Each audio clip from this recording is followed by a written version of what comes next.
Good afternoon and welcome to Zoom in on a fresh conversation after dark. This is a little different for us, and we are so welcoming to have Mr. Chuck Henderson here with us. He's the lead singer for the group Retro Flow and son of an original member and founder of the Spinners, Mr. Billy Henderson. Thank you for being on Zoom in on a fresh conversation after dark. Thank you for being here. Very much for having me.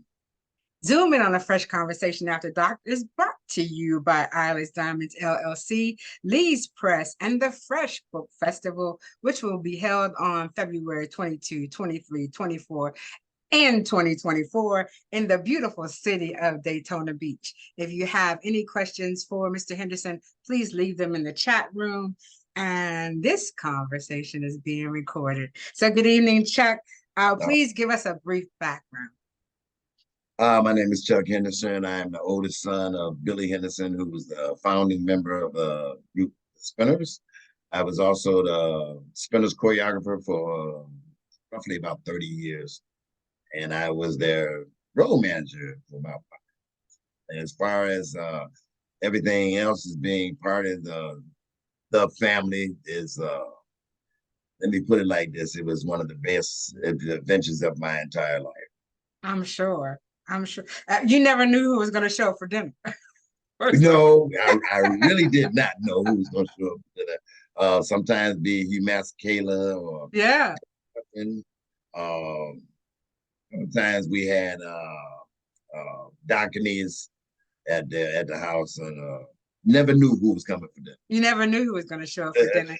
So when did you know that you were kind of in a royal family? Like at what age did you look up and say, oh, this is a little different? Well, let's put it like this. We were never considered royalty. Well, I mean, at one time. Music royalty. Music royalty. Yeah, at one time, because my dad was when they were with Motown, they weren't the popular group that they were now. They had to do different jobs with Motown, like chauffeur and valet and stuff like that. So to me, going to the studio with him was almost like a regular job. It was something that I didn't really know we were royalty till the 70s when they started making their hits. And that's when it seemed like everybody came out the woodwork and started talking to us, wanting something from us. So what was that like? How old were you at that point?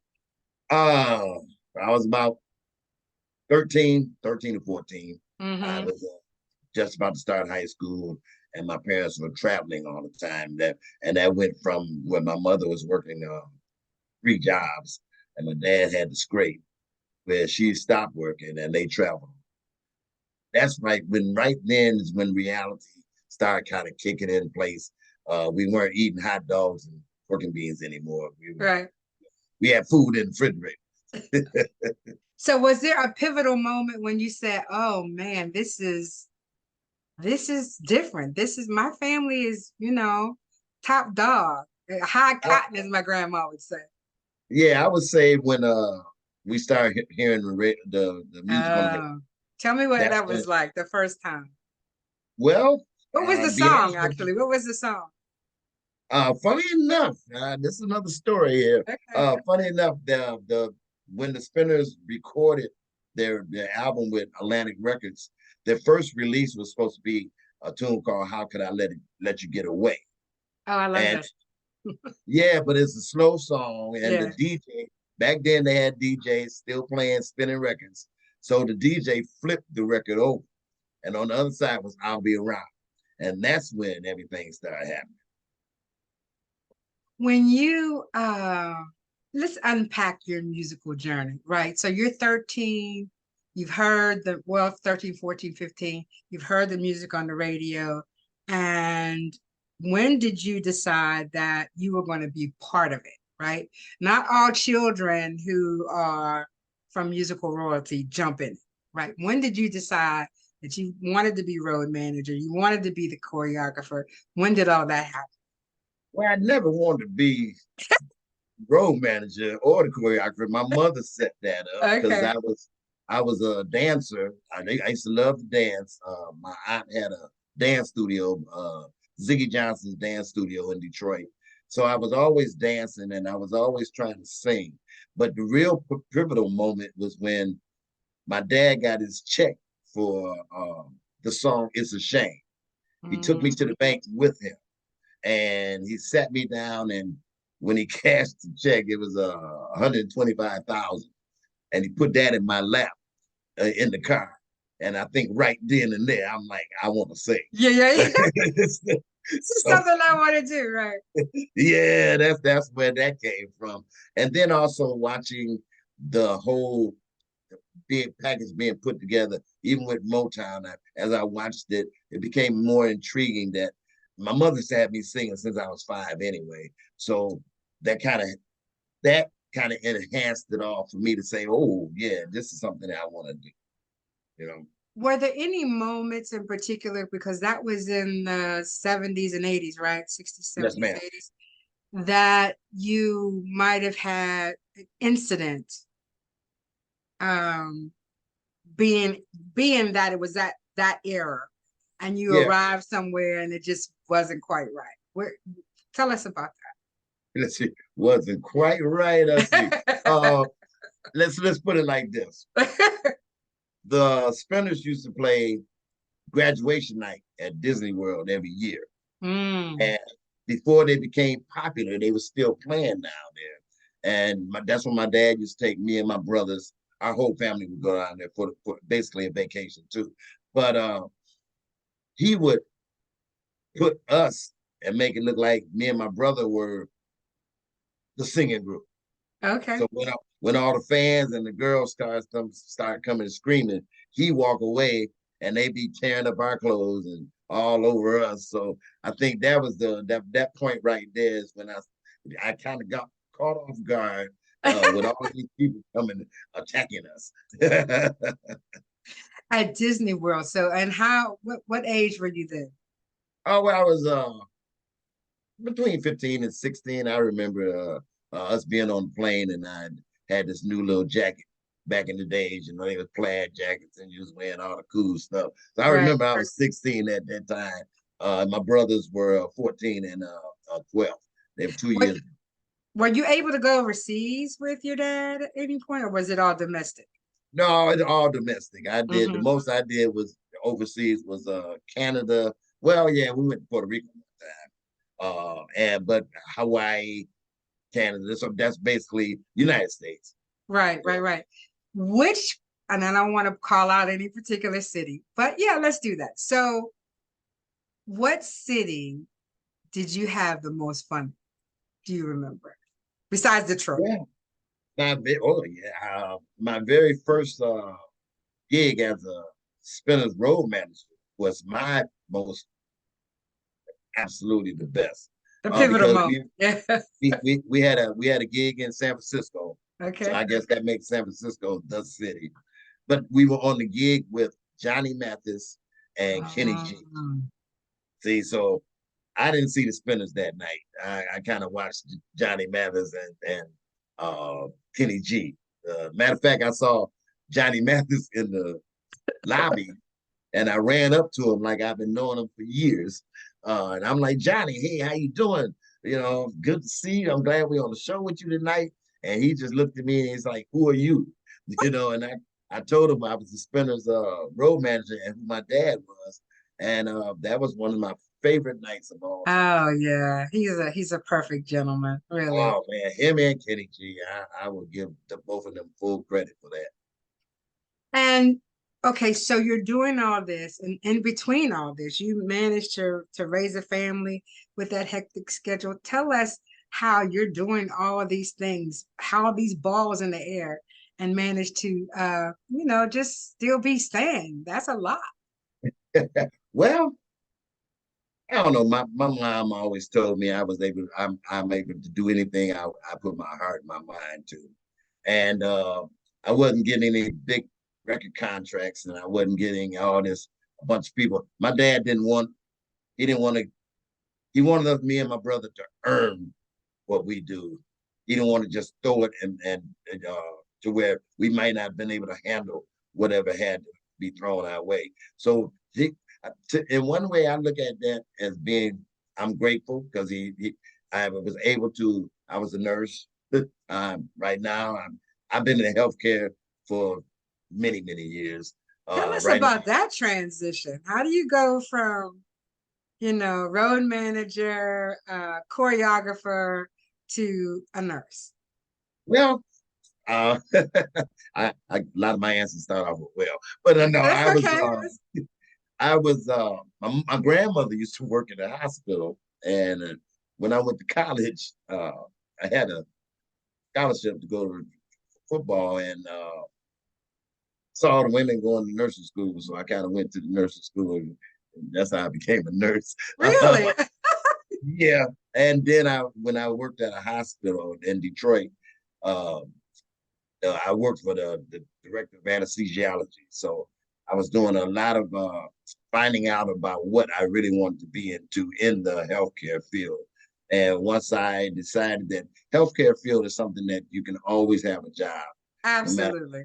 what you Absolutely. do, what else you do, you can always come back and have a job. So that's why I got into the healthcare. I was always able to get a job. Are you finding it very interesting, even at this point in your life, how many melanated men are not involved in that field?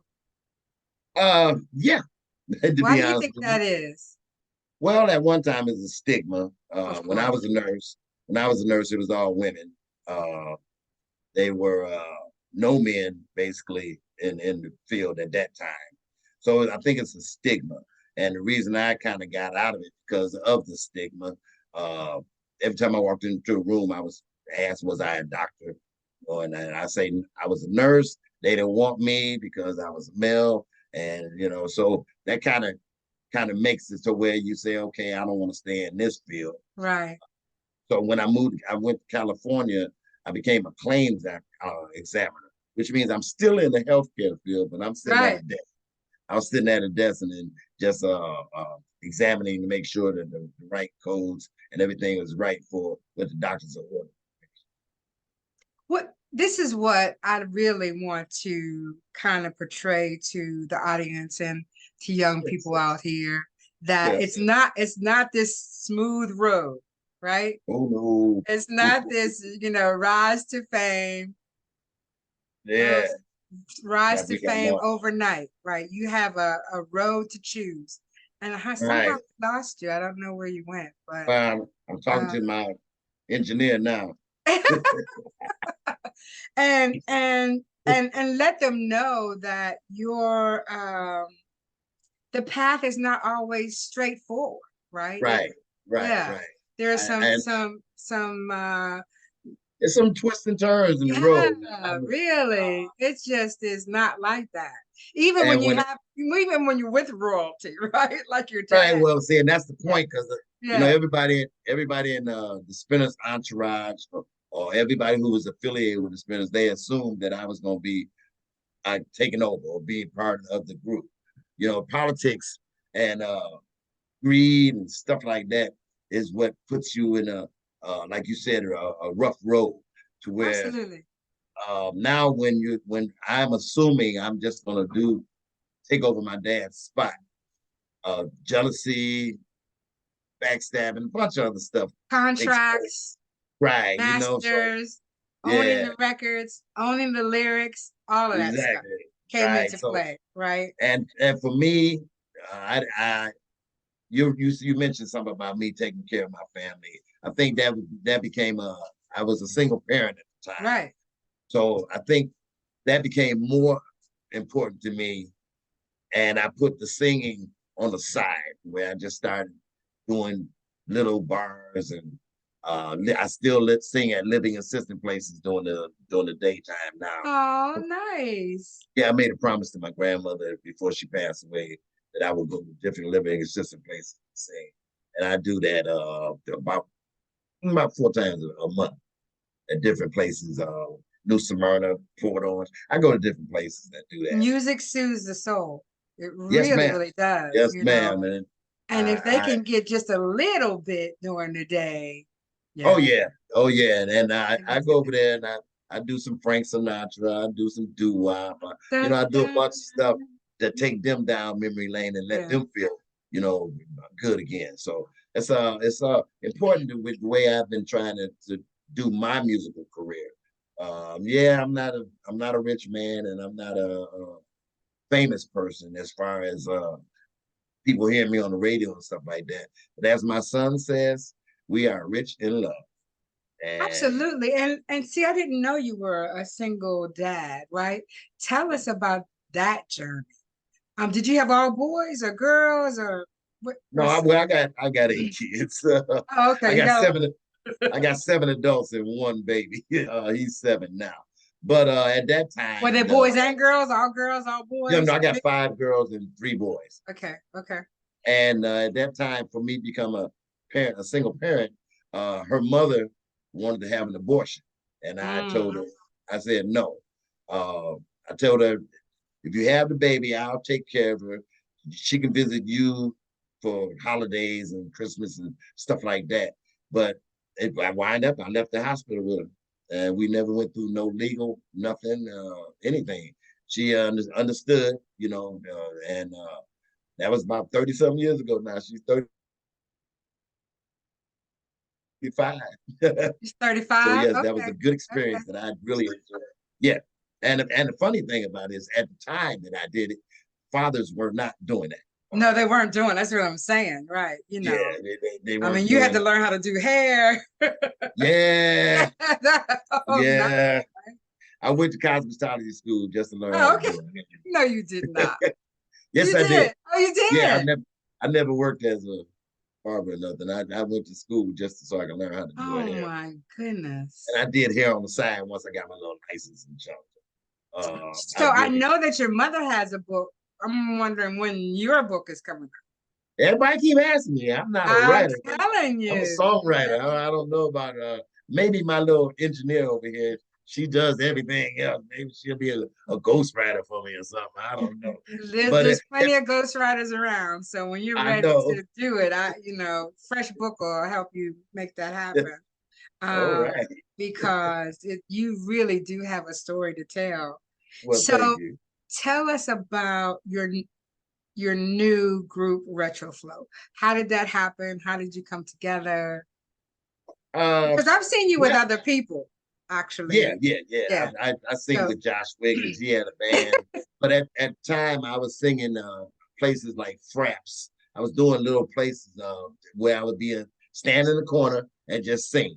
And my cousin Donna, she was down in South Florida, and when she moved back, I asked her, "You want to, hook up? Can we sing together?"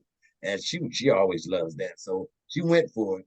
And one time we were doing a show, and Marcy was out on the floor dancing, and Donna came up to me and said, "Hey, she can sing. You want to put her in the group?" So I told Marcy, "Hey, you want to be in the group?" She said, "Yeah." So February of was that 2020, we had our first rehearsal, and we've been together ever since. so And the other lady is your cousin? yes, Okay. yes, Mm-hmm. yeah, Mm-hmm. yeah. And That's amazing. Somebody on the dance floor. You I pull know, man. Well, see, she was so cute. I was like, I don't care if she can't sing or not. Put her in the group. exactly. I understand. I understand. So your cousin is from South Florida But she was and living down there. She's okay. originally from Hawaii. She's Okay. comes from Hawaii. Are they both here now? They both live here now? Yes, Okay. yes, Okay. yes, yes, yes, yes. And tell us what you see in the future for your group. Well, I nowadays we don't have that many singing groups. Okay. I know we're more mature, but we don't. When you go to see people, you don't get a full show. You don't get a variety of songs. You don't get uh, camaraderie. Do you? In other words, I grew up with the Spinners, and at that time, the Spinners always gave a show. They did impressions. They did comic. So I want to incorporate that same stuff with this group. Plus, I have two beautiful, good-looking ladies who can sing, so that gave me a chance to sit down a bunch of times. But no, my main intention was my first intention was I wrote, I took the group in the studio and I wrote uh, the whole CD. So every tune on the CD I wrote. But you know, I wanted to have that accomplishment for them to say, "Hey, look, we did do a CD. We did accomplish something, you know, as a group." And as the years go by, we get stronger and stronger. Right. And I'm really appreciating what they do. You know, I had a singing group with a couple guys, and they don't come to rehearsal. They don't want to, you know, they argue, they fight each other. Um, these ladies, if we say rehearsal at a certain time, they're there. Uh, for the gig, okay, they might be a little late for the gig because they're divas. Now, come on. Right. But but all in all, they are extremely dependable, and I truly have grown to love them very much. Did you find with your father's group, the Spinners, that they had more cohesiveness, or was there a lot of Well, you know, four guys, Billy, Bobby, Henry, and Perkins, they grew up together in Detroit and Ferndale. okay, So they've been knowing each other from the time they were young boys. That was the main group, to be honest with you. The lead singers, Felipe, GC, they had another guy named George Dixon. The last guy was John Edwards. Those guys were the lead singers where they had ego problems and they would uh, disappear. The last one was John Edwards, who did not have an ego. He was a very great singer, and they decided. See, all the other lead singers, Felipe was never a spinner. The Spinners okay. hired, yeah, the Spinners hired him, and although he had plenty hits with the group, he was never considered a spinner. When John joined the group, they made him a member of the group. Of the group. Hmm. Yes, ma'am. So let's talk about the Hall of Fame. Oh yeah. Yeah, I mean, that is really just, and that's in November.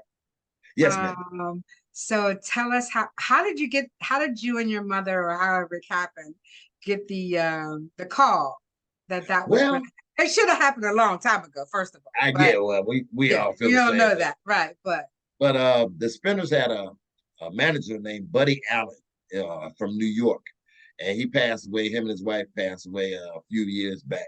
But their son Steve lives in South Florida, and he stays in touch with. Matter of fact, a lot of folks my dad knew stay in touch with my mom, and was he was actually trying to get them nominated. So he was the one that really spearheaded the whole thing for them to be nominated and to be inducted into the Hall of Fame. So I would leave it up. I would say Steve Allen is the one who did everything. and how long did that? How many times did he put their names in? Do you know? You know, I really don't know, but Yeah, it's I crazy. I would put it like this: the Spinners were nominated for 11 times for a Grammy and never got none. Really? Really. I That's did not so know that. it's politics It that really is. have a lot to do with this. And if Steve, if he really went at it the way I think he did, he is to be commended because he did something that a lot of people have ignored or tried to push aside. You know, it's a new group. Henry started what I call a new version of the Right. Spinners. Right. Well, to me, that is not the Spinners. Right. Uh, you want to fight for the guys who were gentlemen, the guys who were always very cordial, very nice to everybody. And I think uh, the original group deserved to be in the rock. Nobody else. And I'm glad Steve put whatever effort he had to do to make sure they were inducted. And I still commend them. I'm very glad. My mom is on cloud nine. I mean, you know, I am almost sure that that is going to be a star-studded event. You yeah, I'm kind of know, looking forward to it. I'm gonna go with her because she's 85 and she really wants me to be part of it because I've been part of the Spinners organization so long. So, I am very excited about going. and will it be televised? I'm sure it is. Where will it Oh, be? You don't know. You know. I don't know, but if it is, you'll see me on camera. Where is it gonna be? It's at the Barclays Center in Brooklyn, New York, Oh, and it's nice. three days before my birthday. Oh, okay. Okay. And November 3rd, and my birthday is November 6th. So I'm looking forward to that. That's gonna be great. Yes. Tell me, I do a reading program for the school system because I think, reading is my thing. So tell us how you feel about the arts not being in the school system now, and what can we do as a community to kind of help that out? Well, I know that wasn't one of your questions, but yeah. but no. Honestly, that's a good question because I am mad about the arts, especially when I was a kid growing up. We had, especially We in had Detroit, it. we had all this stuff. We had reading, and plus my mom used to make me read the dictionary. So I know back in them days that the parents made you read a lot. I had to read to my mom every day while she was cooking. In the kitchen, I had to sit. Well, my son Hey, does it right now. mom, hey, mom. Yeah, and we make my son do the same thing. But Mhm. technology has taken over to where kids and they're not allowed to really use their minds because all you got to do is hit a button and you see a bunch of answers. Well, the main thing is to you have to lubricate that mind as they grow up. So it's very important for all the arts to be in a school system. And to Yes. me, I was a sportsman. Now, don't get me wrong. I'm a highly competitive sports person. But at the same time, I think either you can eliminate some of the sports things and put the arts back in. Music. I mean, the literary is something Dance, very, literacy, music, right. all that is very important. Orchestra. Yeah. Yeah, see, and as funny enough, everything you just mentioned, I did I did as a too. kid. I did I too. danced, I read, I was in choir, I was in the band. I mean, I did a lot of stuff that kept me busy and kept me out of trouble, especially growing up in Detroit, where it was the murder capital of the world for 20 Yeah. years. Yeah. So my mom would put me in anything to keep me out of trouble. And I think I still commend her for this day. When school started, summertime, one time I found myself in a swimming pool. She made me a lifeguard. Um, One time she put me in a camp. I worked at a summer camp for 9 years. So she always kept me busy. I used to skate. She always threw me in something to keep me off the streets. And I think all the arts for these kids nowadays, they need to be involved in them. Something. Oh yeah, now I admire the school my son goes to, Rain Academy, because they make sure they're taking this time for these students. Where if they went to a public school, they're not getting that Right. attention, Love and Rain that's Academy. I Yeah. love Yeah. that. Yeah. They're But see, fabulous. that's also what makes it to where the students at Rain feel more important than somebody going to Holly Hill Middle or even one of these elementary schools. Because now, I think at Rain, all the teachers are taking enough time to make sure they understand each student for their talent, which makes it very, very, very commendable for me. Because now my son, I mean, he's a He's a whiz. he's a whiz, man. Yes. I Yeah. mean, I know he's my son, but he went from the kindergarten to the second grade. Right. I mean, and became an ambassador at the school. So I think the whatever the teachers doing, plus we as parents we stay on and go behind too. But I think as teachers who take the time, that's when you got the strength of a black student Mm. getting ahead where they're not being labeled as something like in my city. You're Whatever. the black. ADHD. Oh yeah, Yeah. see that Yeah. And that put to on me, medication. yeah, I don't understand that. I mean, Right. I didn't Me I didn't either. grow up with that. My Yes. ADHD was a belt. Yeah. Right. So, I had a son he's a musician also, and he used to drum on everything. And I Yeah. thought, okay, so you want to be a drummer, I guess. And so you have to find out what if you're a musician, there's always something going on in your head, Oh right? yeah. I mean, you Oh know that, yeah. right? Oh You can yeah. be at a traffic light and hear it click and think, oh, that it's always something, and you Yeah, have to take care of that mind and take care of this mind too, right? And I right. think that our schools do not pay much attention to the fact that So, everybody has a left and right brain. well, plus you got to understand, teachers are afraid nowadays. Yeah. I mean, even if they were told teach somebody, these kids, man, they talk back. They no respect. I mean, it's just Yeah. that is to me that's not something that you go to school for. If I was a teacher, I probably be wearing a bulletproof vest because you don't know how these kids react nowadays. And it's very not that's not good in a world where we have to live. Yeah. Gun violence is already crazy. Yeah. Um, Disrespect is already crazy. So when you are trying to find a talent in your kid, you're right. Pay attention to him. Pay My attention. son he plays piano, he drums on everything. Yeah. I take him to the studio. Right. He's on about 3 of my songs already. Right. So I keep him involved. And I think a lot of times nowadays parents, they don't take the time to be involved in their kid's life. Why? Because you can give them a tablet and say, here you go. I I, mean, yeah, I mean, this is a two-edged sword for me. yeah, Just because when these children are traumatized with something like a pandemic, you're right, and then in the state of Florida, we had two hurricanes back to back, which took out a whole project development.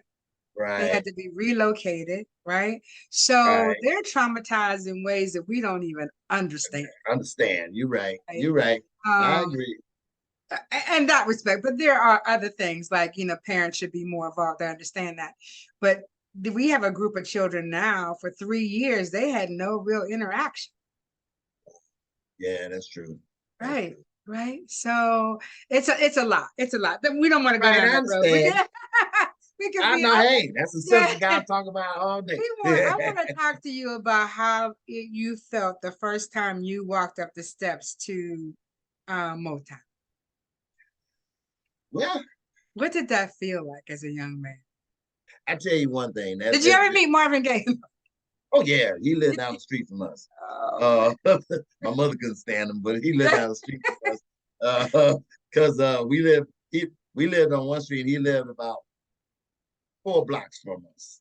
So much talent coming out of Detroit. Yes. It's Now I gotta admit, now, like I said, David Ruffin, I thought he lived with us because he was always at our house eating and stuff like that. But a lot of the Aretha, her brother, I mean, they were always the Cecil. Um, I could not tell you one time where somebody was not at my house right, that that you have not heard of. I mean, right, that right. that. So as to me, those things, I gotta say, my my my my adolescent life was great. Just put it like Absolutely, absolutely. Yeah, I that. mean, you have done and seen things that people only imagine, right? Yes, Yeah, yes. And that's amazing. my mother was just mentioning that the other day. She was Yeah. saying, if we had lived a regular life, she wouldn't have been in many places she's been. She wouldn't be living the life she lives now. I wouldn't have seen so many things. I am very appreciative for the recognition that we do get now for the group. I think the song says, "As I look back over my life, Yes. and I think things over," right? Because you're like, "Oh my God, look where I was, look where I am right now." It Yes, really does make exactly. a difference. I Oh think yeah. I do have a document that tells me where you guys are gonna be. Okay. Yeah, I think Yeah, I think she did share that with me. Okay. So you have some upcoming events. yes, Uh, ma'am. Oh, she's September. Yeah, yeah. oh well, September. September 9th, we're gonna have a private uh Okay. performance at the speakeasy, right? The at the Hunt House. Okay. Uh And where and is that located? where is that located? It's on On Palmetto. Palmetto. I mean, I know, but I need to everybody else to know. So the address 250 Palmetto Avenue. September the 9th. What time? Yes, ma'am. You gave time 5 to 8. 5 to 8. Yeah. For our audience, it is the Hunt House. It is on the corner of Palmetto and Orange Avenue. And from 5 to 8 on September 9th, Retro Flow will be there in the Speakeasy. If you have never been to this facility, it has historical everything in it. It really is a place to visit. So is it free to the public? Oh, it's private. Okay. So you need a special It'll be invitation? well, Say? not special invitation. I was just telling Marcy we don't have to have special invitation. Whoever feel like coming and we can get them in there because it only seats so many people. Right. But So let's do this. Let's not put that kind of information out there. Let's just say that they can probably get in touch with Marcy if they're interested. yes, yes, exactly. And I'll put up her email address. I don't have it right here. Well, also that same night is they have an unveiling of a spinners showcase. Yeah, Oh, I gave Mr. Hunt one of the uniforms that my dad used to wear. So he's gonna okay. have all that with memorabilia and stuff like that. Ah, nice. Yes. Nice. I know Mr. Hunt first personally. He is He's a good guy. yeah, he's Good a guy. wonderful guy who believes in historical history matters. We'll just Yes. put it And, like that. So that's all of why these are in at Cinematique. All oh, these performances. all these gonna be in Cinematic? Yes. Okay. Oh So yeah. Yeah. so September 23rd, 8 to 10 at Cinematique. Really? Yeah, that's a Saturday night, right? Saturday night. Okay. And And the October rest of them are 29th matinees. are 2 to 4 and Sunday Jazz for Christmas. Okay. So Yeah. September 23rd, everybody, October 29th, and December 10th. You can go to the Cinematique website and find out all the information where Retro Flow will be. And thank you for sharing that with us. Oh, you're welcome. Thank you. And so we come kind of to the end of our conversation. Is there anything else you'd like to share with us before? No, no, I'm just kidding. I appreciate everything that you guys have done, and Miss Banks, I really appreciate you. Do you remember singing at the Fresh Book Festival? That's how it was a long time ago.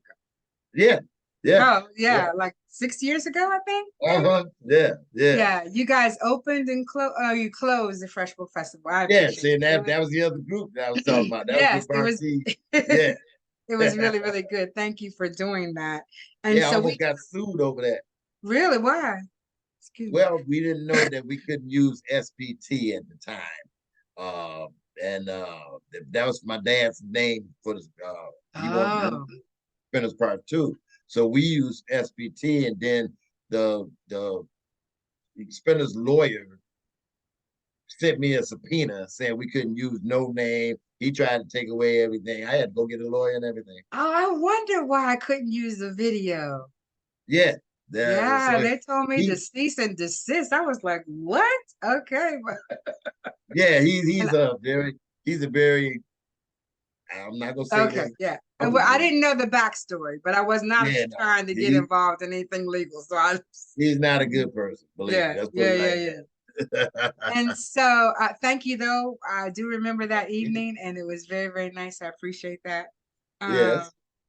we ask our guests for a pearl of wisdom. So before everyone leaves, if you'll give me your pearl of wisdom now, I certainly appreciate it. My pearl of wisdom. Life is something that we are not to take advantage of, something we are to be very grateful for. If we wake up and take a breath in the morning, we are to make the best of our day as we go. Don't be upset or be negative towards anybody. Always have a positive attitude, and that'll make your day and everybody else's day so much better. I thank you very much for being on Zoom and on a fresh conversation after night. And as always, when the lights go out and the cell phone towers go down, all you have left is a flashlight and a good book. Thank you very much. Good night. Thank you very much. Good night, everybody.